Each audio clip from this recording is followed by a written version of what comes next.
The story that you are about to hear is a compilation of tales showcasing different cultures or beliefs that is unique from our perspective. Please sit back and enjoy the tales I am about to tell you.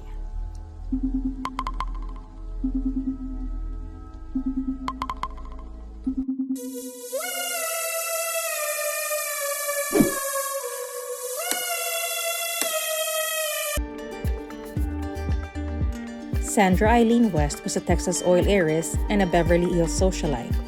Her unusual burial request was that her brother-in-law, Saul West, should bury her in her 1964 powder blue Ferrari 330 America, wearing a lacy nightgown in a seat reclined at a comfortable angle. West was born on January 2, 1939 and was married to Ike West Jr., who predeceased her by 9 years. She died in Los Angeles, California, leaving an estate of approximately $3 million. The cause of death was an overdose of prescription medications. West's handwritten will was executed in California, her legal residence. The will provided that Saul West would receive $2 million if her wishes were carried out. If not, he would get $10,000. After going to court to try to get out of it, which required a 2-month temporary burial, Saul West complied with West's burial request. West's body and her beloved Ferrari were sent back to Texas, where a huge grave was dug beside her husband in San Antonio's Alamo Masonic Cemetery. The car and West were encased in a box measuring 10 feet wide by 9 feet deep by 19 feet long, which was hauled to the gravesite at the Alamo Masonic Cemetery in San Antonio, Texas, on a flatbed truck and interred in a hole 9 feet deep. After burial, a ready-mix truck encased the box in concrete. The simple grave marker does not give a clue to what is underneath. Husband and wife are buried side by side in section 1 to 2 of the cemetery. Mount Mihara is an active volcano on the Japanese isle of Izu Oshima. Although the volcano is predominantly basaltic, major eruptions have occurred at intervals of 100 to 150 years. In the realm of fiction, Mount Mihara was the place where the Japanese government imprisoned Godzilla in the movie The Return of Godzilla. 5 years later, in the sequel Godzilla vs. Biollante, bombs placed on Mount Mihara go off and release Godzilla from his fiery tomb. In 1933, a 21-year-old Kyoko Matsumoto fell in love with fellow Giessen Women's University student Masako Tomita. Same-sex relationships were a taboo in Japanese culture at the time. Matsumoto decided to end her life by jumping into the crater of Mount Mihara on the Japanese fishing island of Izu Oshima. Mount Mihara was already a well-known suicide site since an observation post near the top of the volcanic cone allowed visitors to look straight down into the crater. Even as early as the 1920s, people could commit suicide by jumping into the volcano. Incidents such as this were relatively rare though, since there were more practical alternatives including jumping off one of Tokyo's skyscrapers. Unfortunately for Matsumoto, business owners had recently put a stop to high-rise suicides by placing security barriers at the top of those buildings where suicides had taken place. Though determined jumpers could still find accessible buildings, Masako Tomito telling all her friends at school about Matsumoto's death would establish Mount Mihara as a new suicide venue. Along with a poignant goodbye note she left behind, the story of a young woman ending her life by jumping into a volcano would eventually inspire a series of copycat suicides. Kyoko Matsumoto's suicide became a media sensation across Japan as new agencies picked up the story and made her a celebrity. Her goodbye note was reprinted in the newspapers, and Mount Mihara suddenly attracted a new wave of tourists and curiosity seekers. Tokyo-based steamship company launched a daily steamship connection to the island, becoming a morbid tourism destination. Local community of poor fishermen switched their focus to tourism and offered donkey rides for tourists to an observation point overlooking the crater. The media craze had another disturbing effect: copycat suicides. People started to travel to Mount Mihara to end their lives by jumping off steep crater cliffs. In the year 1933 alone, More than 900 people reportedly killed themselves there.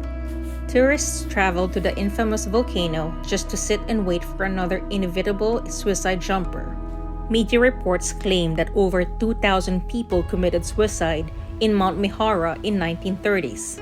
Eventually, authorities fenced off the volcano's crater and guard patrols stopped potential jumpers. The volcano jumper trend stopped, but suicide in Japan is an ongoing serious social issue. This alleged mummy made her first appearance on the 25th of March 1930, reportedly wearing a gown from the spring-summer collection. Locals were struck by how real La Pascualita looked and by her resemblance to the owner, Pascualita, and given the recent passing of her daughter, rumor had it that the mannequin was actually the well-preserved mummy of her daughter, who died from a black widow spider bite just before her own wedding. Esparza denied the rumors. The mannequin was strikingly lifelike, with rosy cheeks, natural flowing hair, clear eyes, and extremely realistic hands. She made passers-by feel uneasy. In 1930, the owner of a shop selling bridal dresses in Chihuahua, Mexico, suffered a terrible tragedy. Her daughter was at the wedding shop on the day she was due to get married, preparing to don the intricate and beautiful dress that her mother had made for her. It was brought out of the back room and laid out carefully for the bride. She put it on, but as it was being fastened, she let out a cry of pain, holding her neck, and slumped to the floor. She never regained consciousness. An employee claimed to have seen a black widow jump from the dress after the incident, and the doctor said that the girl had indeed suffered a fatal spider bite that poisoned her blood. This is only the beginning of her story, however.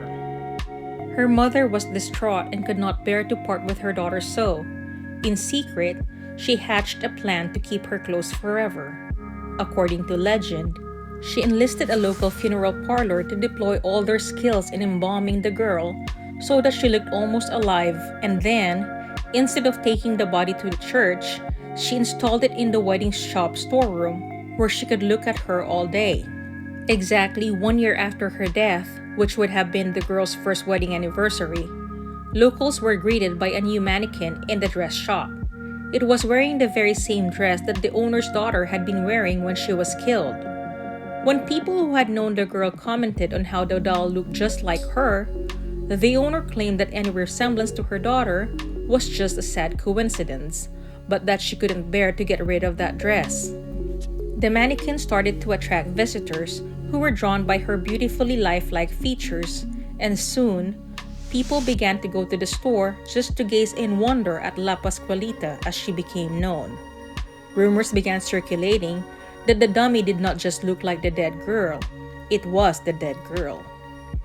It was said that her eyes followed visitors around the shop as they browsed, and that she would change her poses when no one was looking, and that she appeared in different places each morning as if she had been moving around when the shop was closed.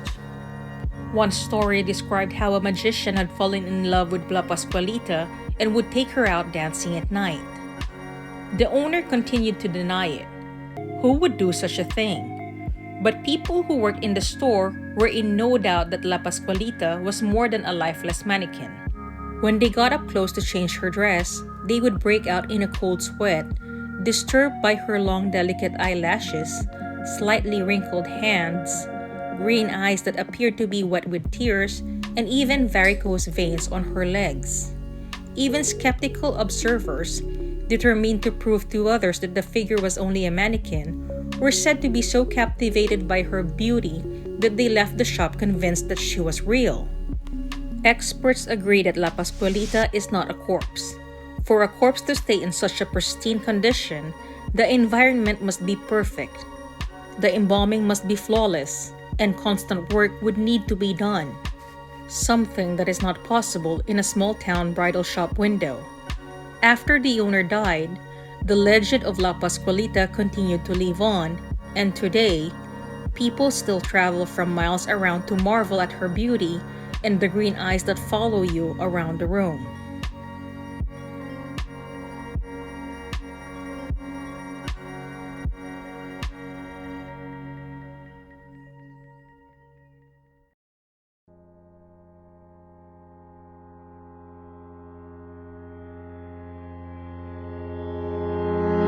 Hey everyone! I just wanted to express how grateful I am that you took the time to listen to my narration. Hopefully you enjoyed it.